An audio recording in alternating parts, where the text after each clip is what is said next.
so much.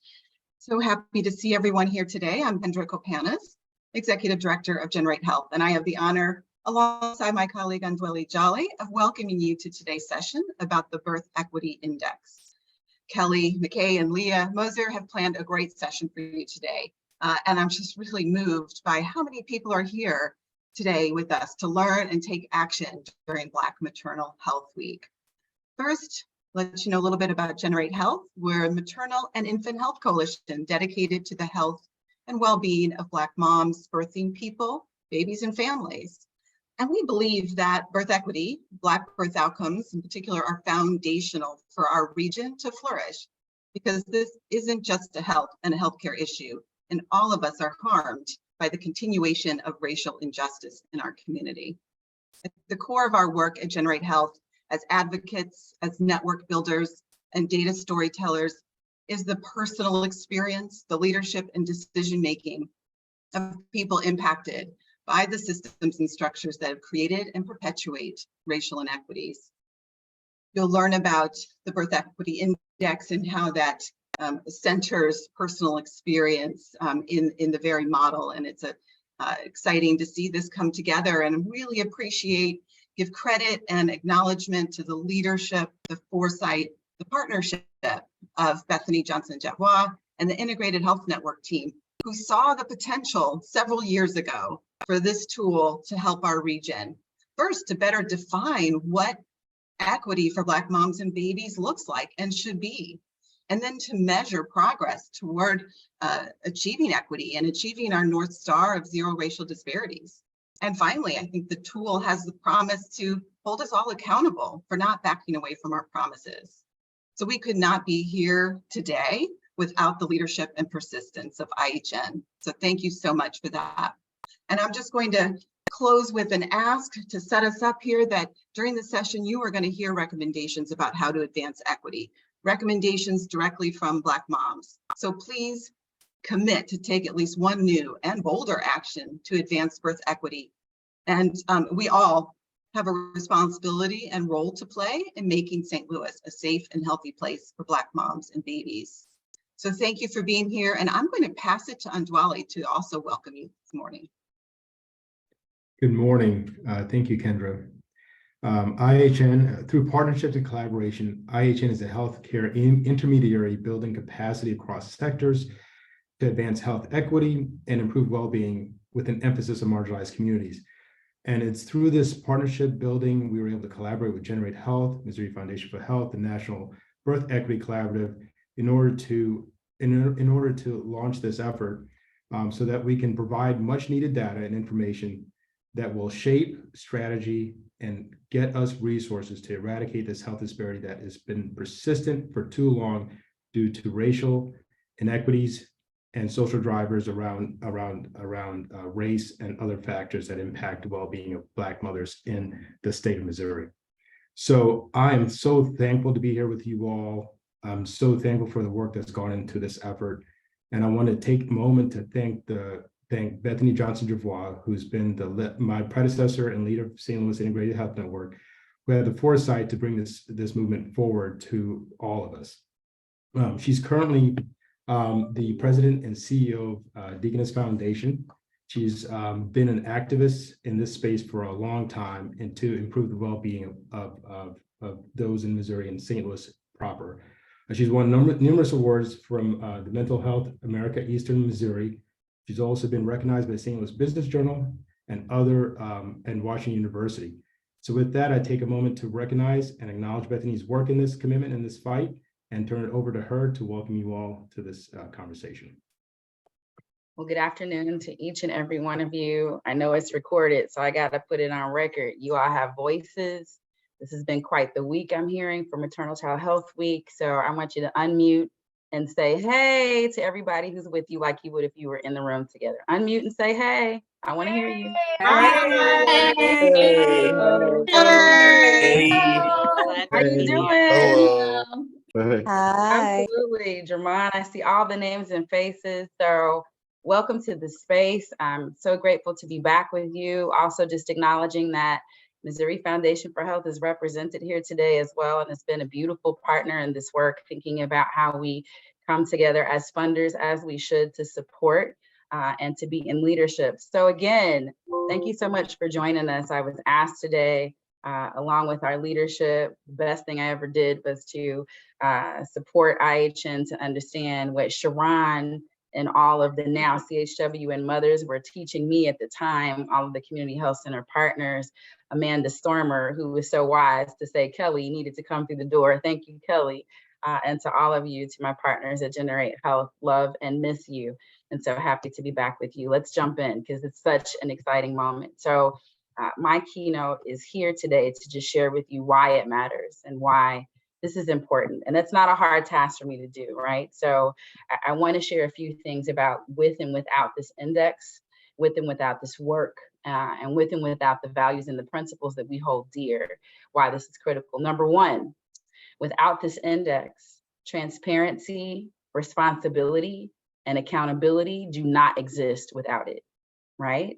So without an index, something that is etched in stone, something that we can see, something that we can hold accountable to, people and systems will continue to nibble around the edges of retooling and making many modifications and calling it radical change. And that is not what Black moms and birthing people have said. And that is not what our babies and our families have spoken. They want radical change. And so this index gives us a measure of accountability, a point of truth with which to ground ourselves in. And I'm really proud of that. With the index, right? What is the opportunity that we have now with this coming into play and joining in with all of the other efforts that have happened? Well, we know that we will be able to harness our collective power, our resources, and our commitment to see that each and every county in Missouri and beyond get closer to achieving what you will see shortly as the 1.0. I want you to say or type it in the chat, the 1.0, right? I just like that. I made that up on the spot. So the other thing that is really critical, right? Birth equity cannot happen without the commitment to dismantle structural racism in our systems, but first in ourselves, because it's transformed people that transform systems. And so we are here today because we have already made the commitment. It's too late to back out. It's too late to be nervous. We've made the commitment that we are the ones that make it possible to dismantle structural racism in us and in the systems that we serve and in the communities that we're in, and the other intersectional components of oppression. We are enough. I want you to type that in too. We are enough. We are the movement. And frankly, we are enough. And we want it to grow, but we are enough. And so birth equity is inextricably linked to racial equity. And let me be really, really clear here, as if I'm not clear enough, right? Black and brown women, birthing people and our families, our bodies, our neighborhoods are not the problem. We are the solution. And the collaborative, many of you under the sound of my voice were in the room when it happened. We are the joy. We are the pain. We have the medicine. We have the answers. We have the creativity to make it happen and to solve problems. We are not enamored with the problem anymore. We are enamored by the perspective of hope and what joy can bring. And so I do want to kind of uplift for you, although we are not the problem, what I identify as part of the problem. So as we've heard at Deaconess Foundation, and can affirm even during Deaconess's deep listening sessions, that systems and policies are by design constructed and rooted to co-conspire and intertwine on top of families and bodies and spirits and minds and neighborhoods. That's the problem. And that's what's being felt, right? The heaviness of that weight is being felt. And so why this also matters is because we cannot think that hospitals and community health centers and public health can be in this alone. So those that give, those in philanthropy, those who have foundations like Deaconess and others, we too need to be part of the solution. And we should be listening on places with which we can partner, not only with our finance, but with our presence. So I'm hopeful today that you feel the power of presence and support, because nonprofit has been set up to do so much of the work with so little resource and so little time, and it is not fair. So we need more to be called in. Like our corporate sector, where are you at? Are you here today? Right. So our corporate sector and other leaders, we have a vested stake in this because this also is about economic inclusion. It is about all the things. So here's the opportunity. Are you ready? I'm so excited about this. I want you to think about the fact that people do not want systems that are just responsive and do more of the status quo. What I've heard personally from most of you and beyond is that people want to be free from systems that oppress. They want to lead. They want to grow and be shaped by possibility. And so I'm asking us today, as we think about the Birth Equity Index and beyond that, that we're not only thinking about the people of today, but we're thinking 10 years, 50 years, and 100 years from now, that we set an explicit goal. We used to Generate Health, so I'm wondering if it's still the same. But we know that Forward Through Ferguson and the uprising has taught us that there is possibility for us to think about the vision of our region, and why not the vision of Missouri, and what it could possibly become by 2039. So what if we took this equity index and challenged ourselves to do as much as we could together, right, with the power of the people behind us, to think about how radically different in one generation this could be, and set up for the next 100 to 150 years. That's what Indigenous people do. That is what we are called to do. Sometimes our timeline is too short. And so we must lead with both urgency and balance that with the expectancy to set up for a just and beautiful society. So with that, I want to share with you why I'm here today as well. I looked at IHN's vision of this work, I believe in partnership with Generate Health, and it said that it envisions where all people are valued, have fundamental human rights, are supported by their governments and health systems to achieve the best possible health and well-being than in their outcomes. And so we cannot achieve this liberated state and experience this joy of pregnancy, delivery, postpartum, and babies crying, and mama saying, put that down, and daddy's being engaged right in the process, right? I'm encouraged to see the framing of this index that shows not only where the greatest priority for reckoning and healing are in those counties, but I want to thank you for thinking about putting places like Jackson and Clay counties that, although they may be imperfect, they have some special sauce perhaps that we need to tap into. So not only have you modeled not thinking just about the issue or targeting the regions that need help, but you're also saying that there's something that we can learn from each other that's inspiring, and it's happening right here. So thank you for joy, and thank you for inspiring us that we can do this. Of course we can do this, right? And so in closing, I just want to encourage my fellow humans, philanthropy and foundations, nonprofit leaders, healthcare providers. All of us are policymakers and shapers. Corporations are not here right now, right? There are those you can look around your screen that are not here right now, and we can activate and we can hold accountable, and we can say that public funding is not sufficient. Where are you at? We can say that. I'm going to ask us to not be divided, and to not think that structural racism is something that can be nibbled around. We can absolutely do it, or I wouldn't be here today, right? And it's our role as community members and leaders to take the context created by the Missouri Birth Equity Index, not the St. Louis, but the Missouri Birth Equity Index, and generate actionable change together. We don't want to do it in ways that center patriarchy or hierarchy or transactional ways of working, but we really want to model what we want to be. And we don't have to wait 100 years, right? We can do this now by modeling what it looks like to share power and what it looks like to create a system where Black men can be the fathers and the power centers as they were designed to be. And that women and birthing people are empowered to become who we are designed to be together in this way of being. So I look forward to what's going to be achieved with our children, with our families in this partnership and beyond. I look forward to getting in really, really good trouble with all of you. And I look forward to seeing the change that happens simply because we decided that we can. That's the most important thing. We decided that we can. And so I leave you with that. I will be here for the remainder of the time. I'm just so grateful to be with you, family and friends. I hope you can feel it through the screen. And I turn it back over to, I believe, Andwele to take us further. Thank you so much for having me back home with family today.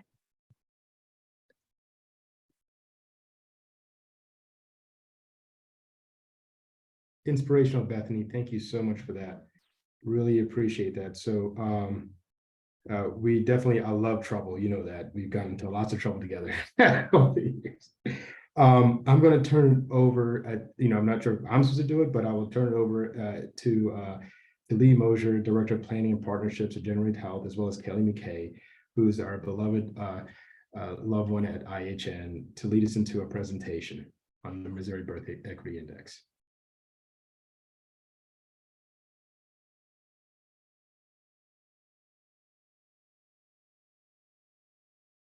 Perfect. Thank you so much to Andwele, to Kendra, to Bethany. We truly appreciate your presence in the space today as we launch this Missouri Birth Equity Index and build our community here based on action and continuing to follow that disruptive mentality that we all feel like we have in our hearts and in our minds too. So thank you again.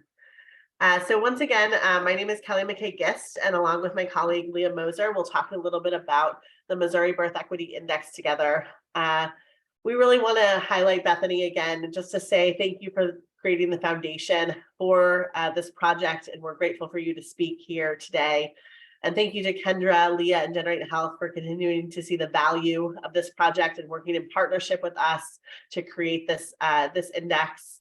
Thank you to Andwele for believing in advancing birth equity and being here today. And Sharon Phillips, who is a community collaborator with IHN, will be wrapping us up today. So many thanks in advance for helping us to create those action steps, Sharon. And we are so, so excited to have you here today. A final big thank you I want to give is to Sarah Kennedy and Amanda Stormer. Without their work on this project, this work would not have happened. And so Leah and I are forever grateful because they saw the back end, the front end, they saw every end of this project. And so we appreciate their time, their effort, support to be here today. Next slide, please, Leah. Perfect. So wanted to take a moment to center our partnerships and above all else, say thank you to the moms that volunteered to be interviewed. The moms all had experienced infant loss and identified as Black women and were so courageous in sharing their stories with us and working through the loss that they had experienced. And the vulnerability it takes to share about an infant loss is something that should not go unnoticed. So we want to appreciate the moms that had volunteered to be part of this. We also want to talk a little bit about the Birth Equity Index, or Birth Equity Collaborative. Dr. Joya Perry was the founder and recognized that ensuring better care for Black babies started with better care for Black moms. And so what really intrigued us at the beginning of this project was combining the systemic factors with the social determinants of health while disaggregating data by race to make sure that we found a starting point in order to see the inequities in our community, but then also understand that there's a lot of data that can tell us where to go next in order to impact that policy change and also that systems change as well. So the more that we understood what was happening, the more that we could act in places that need us and in collaboration with the people that that had the solutions already in their communities. Next slide, please. So just want to give a big shout out to National Black Maternal Health Week, Generate Health, IHN, and many other systems across our region and our state have had many events this week, and then it ends on Monday. But I really wanted to recognize the founder of this week and thank the Black Mamas Matter Alliance because they really founded this week to build awareness, activism, community building to amplify voices, perspectives, and the lived experiences of Black mamas and the birthing people. And so we're forever grateful for Black Mamas Matter Alliance to take the lead on this week and continue to be grateful for the partners that have celebrated this week with us as well. So this definition of birth equity is from the National Birth Equity Collaborative, and we use this definition because it also acknowledges the racial and social inequities and the sustained effort that we must continue in order to be able to dismantle the inequitable birth outcomes that we're seeing. We know that in healthcare systems and then also other systems focus on solving inequities through programmatic approaches. And although these programs can be powerful and meet immediate community need, they're ill-equipped to be able to change the underlying and those root causes that both create and sustain those inequities as well. So we really highlight that this needs to be a sustained effort. And as Bethany has mentioned, and Kendra and Ndwele, the conversation does not stop here. The sustained effort needs to continue after this launch today. Next slide, please. So as we dive a little bit more into what the Birth Equity Index is, which is the big question of today, as I mentioned before, those root causes are part of this Missouri Birth Equity Index and focus on structural racism, class oppression, gender discrimination, exploitation, and as well as their intersecting impacts. It also focuses on social determinants of health, such as healthy foods, quality education, employment, security, violence, political power, social associations, and transportations. These indicators have been chosen based on evidence of their relevance to infant mortality, conceptual frameworks that suggest their influence on infant health and perinatal health, and also based on our interviews, which we'll talk a little bit about later, with Black moms who have experienced loss. Really understanding that these inequities shape the distribution of power and wealth, unfair advantages to some groups while disadvantaging others and oppressing others, which results in rates of diseases, negative health outcomes, and well-being, and really divide populations across racial and social economic lines.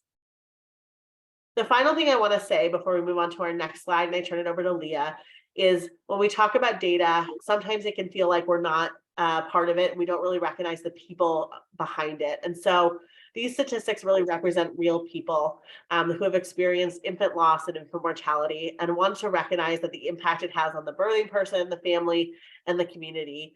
As these statistics represent the real birthing people and their honest stories, I really just want to acknowledge how vulnerable they are to be able to share that with us today, and that how much we truly care in uplifting their voices and preventing infant mortality across Missouri.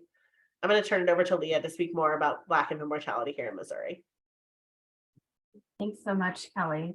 And I have a couple of slides that I'm going to share that just ground us a little bit in what we know about infant mortality across the state. And I know that you all are here today because this is an issue that you care about, that you're passionate about. And so you're bringing in knowledge that you have. But I want to start off with showing this view. This is the Missouri Birth Equity Index. And so we have a map of Missouri here. And the researchers at NBEC used annual linked birth and infant death files from the National Center for Health Statistics. They also used data that came from the Missouri Department of Health and Senior Services on infant mortality rates across the state, as well as geospatial mapping data that came from the U.S. Census Bureau. So what you're seeing on this map here represents the initial data set that NBEC started with that includes counties that had at least 10 or more infant deaths of all races occurring between 2016 and 2019. This represented a total of 42 counties across the state of Missouri. It's a little hard to see on the slide here, so I'll talk through what each of the shading means on the map. The counties that you see highlighted in yellow were counties that experienced a rate of 6 or fewer infant deaths per 100,000 live births. And I'm pointing that out because we're going to see some different numbers on the next slide. So I want to just make sure that that's something that you're holding in your mind. So again, I want to reiterate that these are all infant deaths of all races in the state of Missouri between 2016 and 2019. The orange shading represents a rate between 6 and 7 infant deaths per 100,000 live births. And the counties that you see shaded in red were locations where the rate of infant death was 7 or greater deaths per 100,000 live births. And what you see represented here too is that there are a lot of counties that are shaded in gray. These were not included in the analysis that the National Birth Equity Collaborative did, because these were counties that had fewer than 10 infant deaths in that time period of any race. And the reason that those weren't included was to adhere to the Centers for Disease Control and Prevention's guidelines to maintain confidentiality. Because these numbers were small, it's important to protect the privacy of the families who may have lost an infant, because it's possible that they could be identified by the smaller number. So what we're going to see on the next slide is that in order to calculate the birth equity index, the National Birth Equity Collaborative narrowed their data set from these 42 counties to look specifically at counties where there had been at least 10 Black and at least 10 white infant deaths between the period of 2016 to 2019. So what we're seeing on this slide here represents that narrow data set that NBEC worked with. And we can see the rates of Black and white infant mortality disaggregated by race.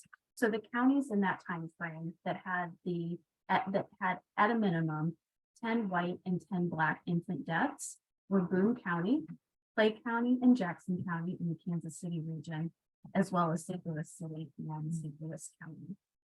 So what you notice here, and I think what those of us who work in this field and are familiar with the data, is that across all locations, the rate of Black infant death is on average 2.5 times higher than the rate of white infant death.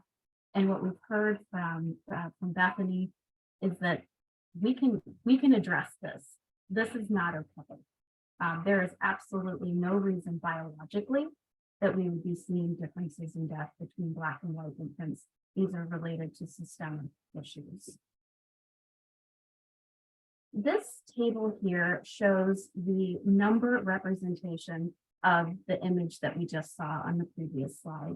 Often when we talk about the disparity in Black and white infant deaths, we talk about that ratio of Black infants being 2.5 times more likely to die than a white infant before their first birthday. And so I just wanted to include this slide. I know some folks can resonate with the pictures. I know some folks want to see the numbers, so we wanted to share both of those slides to appeal to everyone. But what I've highlighted in kind of the orange shading here is that disparity gap. So when you hear people talk about where the difference lies, what the disparity is between Black and white infant deaths, what we see here is that, again, there are more significant disparities here in our region in St. Louis, but even across the 5 counties included here, Black infants on the whole were at least twice as likely to die before their first birthday. Now I want to zoom in a little bit more closely to the St. Louis region and show you that even though we have the data that we saw on the previous slide that showed Black infant mortality for St. Louis City and County in the range of 10 to 12 deaths per 1,000 live births, we know that across our zip codes in St. Louis, there are even greater disparities. And that's what this map here is showing. As we look across St. Louis City and St. Louis County, there are zip codes in our region where the rate of Black infant mortality exceeds 15 deaths per 1,000 live births. And as Kelly mentioned, these are not just numbers, and we don't want to just overlook that these are families, these are parents, these are caregivers, these are communities that loved that infant, that was expecting and welcoming a new life into our community. And it's a tragedy for our community to lose infants in this way. The communities where we see the greatest rates of Black infant mortality fall in North St. Louis County, parts of North St. Louis City, kind of scattered throughout some parts of South St. Louis, including Ferguson, Delwood, Calverton Park. The communities where we saw the lowest rates of Black infant mortality tend to fall in Western St. Louis County. So I'm going to turn it back over to Kelly to talk us through how NBEC calculated the birth equity index. Perfect. Thank you, Leah. So there were two different indexes that create the Missouri Birth Equity Index. And the first is the Root Causes Index, and the second is the Social Determinants of Health Index. And so the Root Cause Index included data sourced at the county level, from criminal justice to education, earnings, gender inequality, housing, income. And then the social determinants of health included data sourced at the county level from high school graduation, employment, food access, voting, violent crime, and access to a vehicle. The Root Cause Index and the Social Determinants of Health Index were calculated by averaging Z-scores across indicators and then comparing it to Black infant mortality in counties with the least equity and also counties with the highest equity. And because directionality of the indicators differed, for example, if there are higher values of food insecurity, that also reflects worse conditions. But if you have higher values of social associations, that's reflecting better conditions. So they were multiplied by 1 in order to ensure that directionality was consistent across indicators, and also poverty levels were controlled because they differ so much between counties and may influence those infant mortality rates as well. And combining these indexes created that birth equity index. So averages from each of those indicators eventually created the one index together. Next slide, please. So as Leah mentioned before, these are the 5 counties that were listed in the analysis because of the CDC requirements for reporting infant mortality. And so the comparison chart on your left has the root cause index in yellow, the social determinants of health index in orange, and the birth equity index in red. And closer to 1 is representing greater equity. So for example, on the chart on your right shows St. Louis City has indices that are less than 0, which is indicating less equity, compared to Clay County, which has indices closer to 1, which is indicating more equity, which really goes back to what Bethany was talking about as well, is that there is some kind of secret sauce that some of these other regions in Missouri are implementing. And so this can give us opportunities to be able to work together as one in Missouri. Next slide, please. And finally, the integration of community voice is the most essential part of this project. The thank you to Infant Loss Resources and the Elevate Collaborative at IHN for helping us connect with interviewees. And we conducted qualitative interviews with Black birthing people who had experienced an infant loss. Questions were asked about their experience in terms of being pregnant, a parent, navigating the healthcare system, pregnancy, postpartum, recommendations for change, and the impact of infant loss and the support they sought after the loss. There were many root causes and social determinants of health that came up also showed up in the indices, also showed up in their interviews, and really wanted to make sure that their voices were elevated and that they were the drivers of the solution going forward. And so the Missouri Birth Equity Index is one step to increasing equity and acknowledging Black infant mortality by disaggregating data by race, but incorporating community voice into your work and making sure that they're valued members from start to finish in the work that you're doing is essential to be able to have sustained efforts in order to continue to uplift this tool, but then many other systemic changes as well. I'm going to turn it back over to Leah for recommendations and discussion. Thanks, Kelly. So as we digested the report that NBEC prepared and looked at the index, we began to look across the region at what's happening, what are promising practices, and what are the ways that we can come together collaboratively and advance equity. As Bethany has said, we are enough. We have the tools, we have the resources to make this change in our community. So we have a couple of recommendations here. This is by no means an exhaustive list. There are so many ways that we can address this issue, and I'm hoping that we have a bit of time today to discuss some of those and hear some of your ideas and hear from our folks on the call who represent the communities most impacted. But a few of the recommendations for advancing birth equity: group prenatal care is an evidence-based practice that is found to reduce preterm birth in Black women and birthing populations by 45%. We know that infants that are born at term are less at risk for an early death. So Kelly just mentioned Elevate group prenatal care. This is one form of group prenatal care in Missouri. Elevate is encompassing of trauma-informed care principles, the practices of anti-racism, and integrating behavioral health into prenatal care. Advocacy is needed for enhanced reimbursement of group prenatal care to help reduce the cost to payers and be able to increase the number of clinics that can provide this type of care to their patients. We also support Black woman-led initiatives. Grassroots and community-based initiatives are imperative to reducing Black infant mortality. Through Generate Health's Flourish initiative and in partnership with Missouri Foundation for Health, Generate Health was able to invest nearly $3 million in grants to local community-based organizations, 56% of which were Black women-led. And I know that several of our Flourish grant partners have joined us on the call today, and they are doing such incredible work in the community.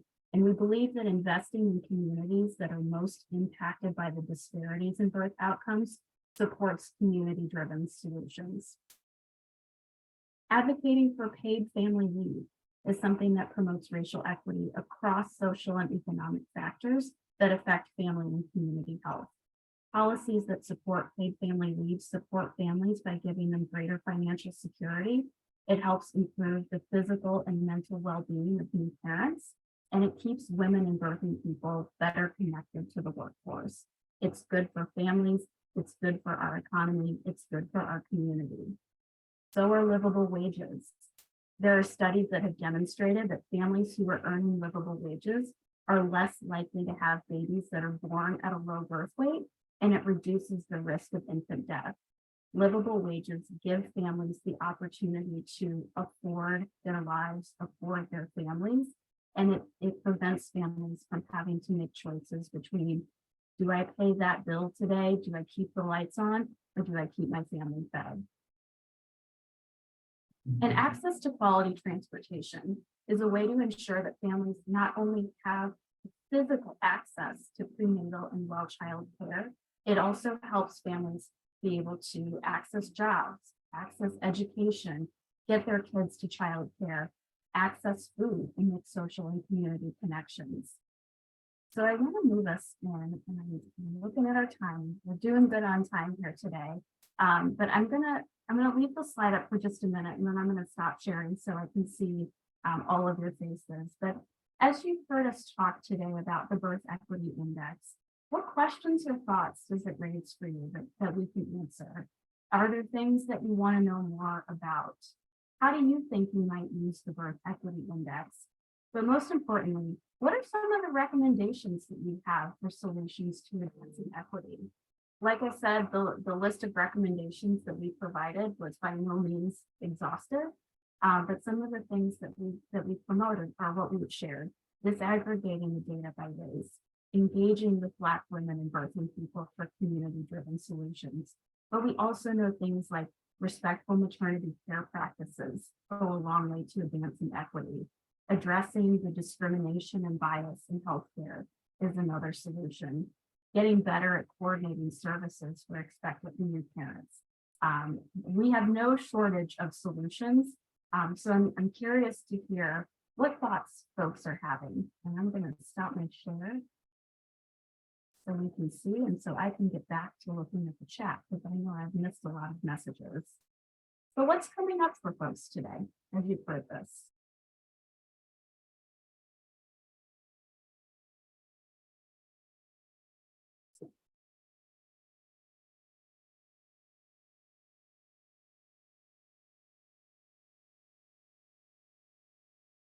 We see a couple of questions in the chat about the source of our zip code level data. We do have a lot of information that's up on the Flourish website, so I will be sure to drop that in the chat. Thank you, Kelly, for posting these questions in the chat today.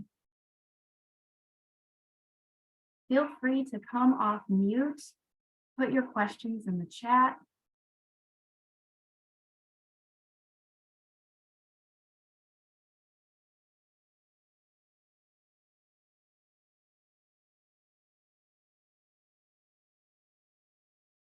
See if there's any other questions that I might have missed in the chat.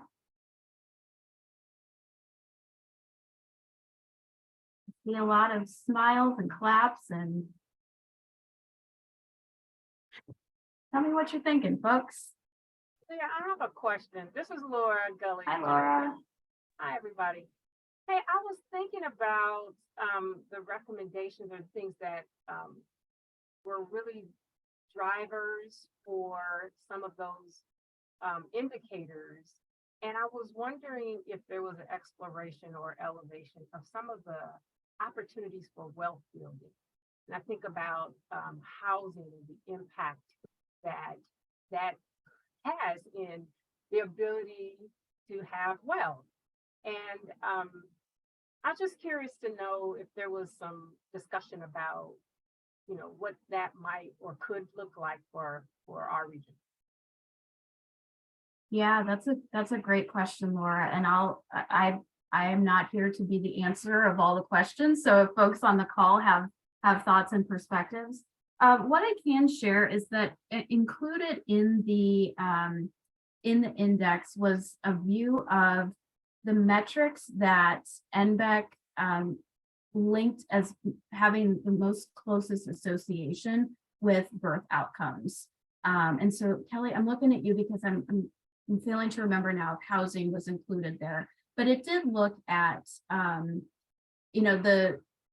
the sort of community level policies and supports, but I don't know that I recall if there was anything specific to wealth building included in the index. But as we think about the policies around livable wages and paid family leave, those are all things that speak to supporting the financial and economic security of families. Mhm. So I will say, so the in terms of the wealth and the wealth building, so they looked at gender inequality in earnings, and they also looked at earnings in general in terms of income. And then also housing and income inequality was also part of that as well. Thanks, Kelly. Laura, does that speak to your question? Yes, it does. Thank you. Ave shared in the chat, how will this be shared with government officials and other sectors like for-profit businesses? So we currently have the information about the index on the Flourish website, and we need to get this out. We would love everyone on this call to help us share this with folks that policymakers. The more that we are able to get this out, I think the more traction that we gain. I know that there were a couple of folks who joined the call today representing our state health department. And so it is our hope that they can share this with our elected officials and other colleagues. But if folks have thoughts and ideas on how to get this out to some of our for-profit entities, as Bethany said, where is corporate America on this call today? And what is their responsibility and accountability to addressing these issues?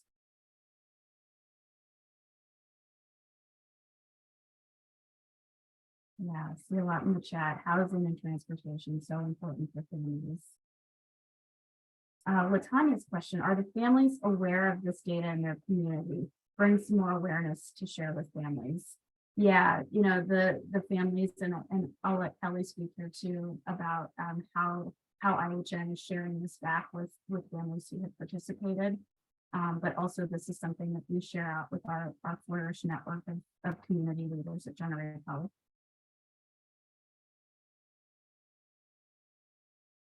Hello, Leah. I don't know if you had saw my hand, but good afternoon, everyone. Yeah. Hi, Leah.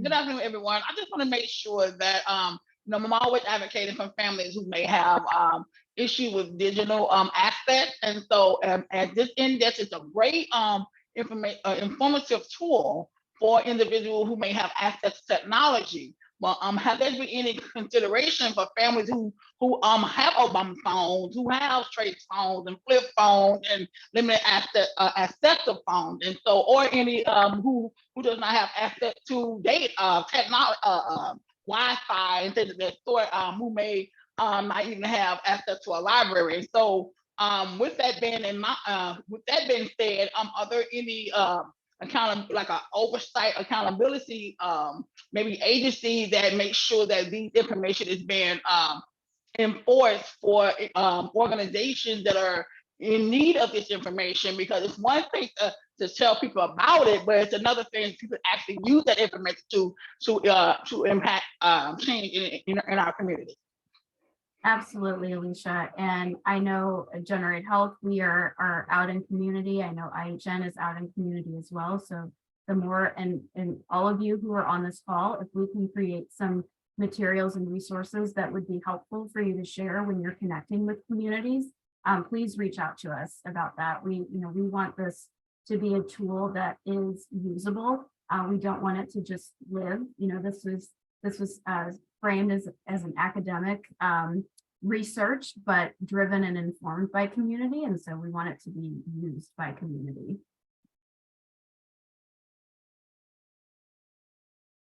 Another question in the chat, was health insurance status a factor as well? I don't believe that was included in either the social determinants or the root causes index.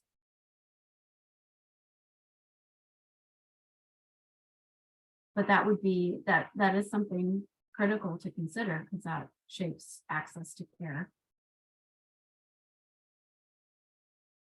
Ebony says she'd like to use the index at the health department to inform the CHIP. Yes, Ebony, let's do it.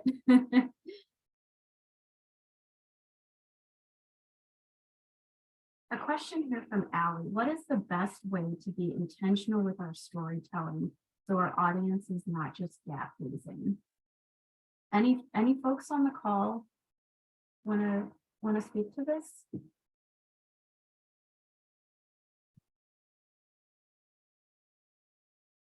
Can you say that again, please? Yeah. What is the best way to be intentional with our storytelling so our audience is not just gap gazing?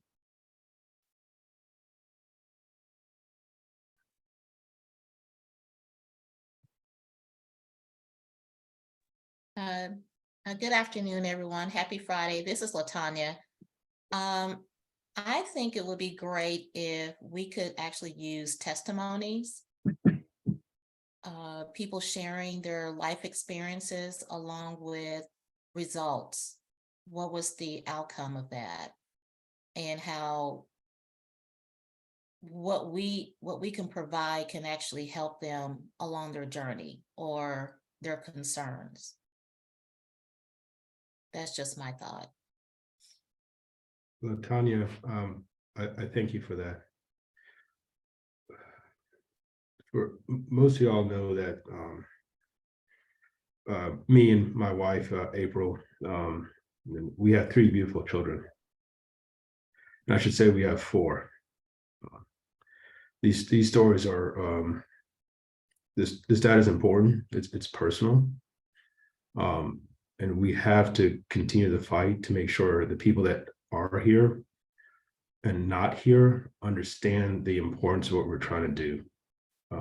This is about life, protecting life, the life of the mothers, and protecting the life of the families that are in this fight. So this is important. I thank you guys. And we will at IHN continue in our partnership with others to tell the stories of those who suffered and who are struggling through this fight and want to see better outcomes for tomorrow. I want to add to it that when storytelling are done in a way that the audience, when I say necessary audience members are in a position to advocate, in position to lobby, in a position to influence and persuade and to get elected officials or those who have a power to make laws and bills and ordinances and mandates. I have to say all that because we're in a different level of political levels. But however, when we have audiences who have the ability to do those things, it really makes the storytelling intentional. We can tell our testimony all day long, but if it goes, upon deaf ears or those who has no interest in seeing Black mothers and babies thrive and flourish, it means nothing. So what we have to make sure is that we're telling our stories to people that actually are in positions to make change, even if they are interested, but still, at least they have that firsthand knowledge about things that are impacting their constituents and the community members. Because it's, they'll go online, they go on social media, they pull out these memes and these quotes from people who have no direct or live experiences, and then they go in front of the Capitol and sit down a bunch of people who have no experience and say, well, let's pass these laws. Just like when they passed the anti-abortion law, where not keeping in mind that these young ladies, many of them are not getting pregnant intentionally. Many of them are forced to be pregnant through rape and through some incest behavior and other things. So, so when you have people in the office who have no lived experiences, these are the laws that we get. So it's very important that we tell our stories to people who can make those changes, but also get them to understand that it impacts us, and if it impacts the community, it impacts them as well. So, so that's the only way that we can make our story intentional. When we tell people who actually have the power to make change. Absolutely. Thank you so much for that, Alicia. And I want to bring this all together and transition to Sharon Phillips, who's going to close us out today. We are so excited that Sharon is here with us today as one of IHN's community collaborators. And I hear you have some powerful things to say to close us out, Sharon. Hello, everyone. I first would like to thank the IHN, Generate Health, Deaconess Foundation, the Missouri Foundation for Health, and all of the moms that participated in making this project what it is today. Birth equity is important to me because have you ever baked cookies with your kids? Well, I have, and I noticed that my son tends to eat the food with more confidence and pride when I just bake them alone and give them to him. So nothing about us without us. If you believe that the fundamental rights of birthing people should be valued, supported by their healthcare systems and policies to have the best possible outcomes throughout their reproductive lifespan, with the willingness to address those social and racial inequities as we elevate, then what I'm saying is that the community needs to be a part of this in every way. And if they are not, then we're doing it wrong. And don't just invite them as a token guest, but include the community voice in your grant writing process, the evaluations, the big meetings, the small meetings, until the last person is helped. Have you ever said, what can I do to help this particular community? Well, here's one way to start. Teach them to help themselves by including them in the process. And that says that the possible solution that we've come to didn't come from a group of white guys at a table who know nothing about your lived experiences, but this is coming from moms and community members just like you. Kind of like my son with his confidence and his pride after making his own cookies. So maybe then they'll be able to trust the information and the people giving it, which could improve the health outcomes. The Missouri Birth Equity Index is one way to advance racial equity because we are able to see how root causes and social determinants of health are directly impacting the Black infant mortality. The birth index is a living document that can be used, added in order to meet the needs of your group. You can't continue to sustain inequities in this living document in a place to start to understand all the factors that impact Black infant mortality and the families. And I challenge everyone on this Zoom call to look around and see if you have any patients, clients, members at the table as employees, to also create your elevator pitch for why birth equity is important to you. And then 3, to use the Missouri Birth Equity Index as one way to help eliminate disparities in Black infant mortality. And I also just want to just say, I appreciate this up-to-date information as someone who presents on Black infant mortality often, to have up-to-date information and to be able to reiterate to the people that I present this to, that these are real people, real stories that are happening today. And this is in real time, instead of presenting, stuff from the early 2000s, so they can see how serious it is. And again, thank you so much. Thank you all so much for being here today. Thank you, Sharon, for closing us out. Thank you, Bethany, for grounding us in why we're here today. Thank you, Andwele and Kendra, for continuing to champion this work and for bringing us all here together today. thank you again to all of you on the call. Have a wonderful weekend. Finish out the celebration of Black Maternal Health Week strong, and enjoy the rest of the afternoon. Take care, everyone.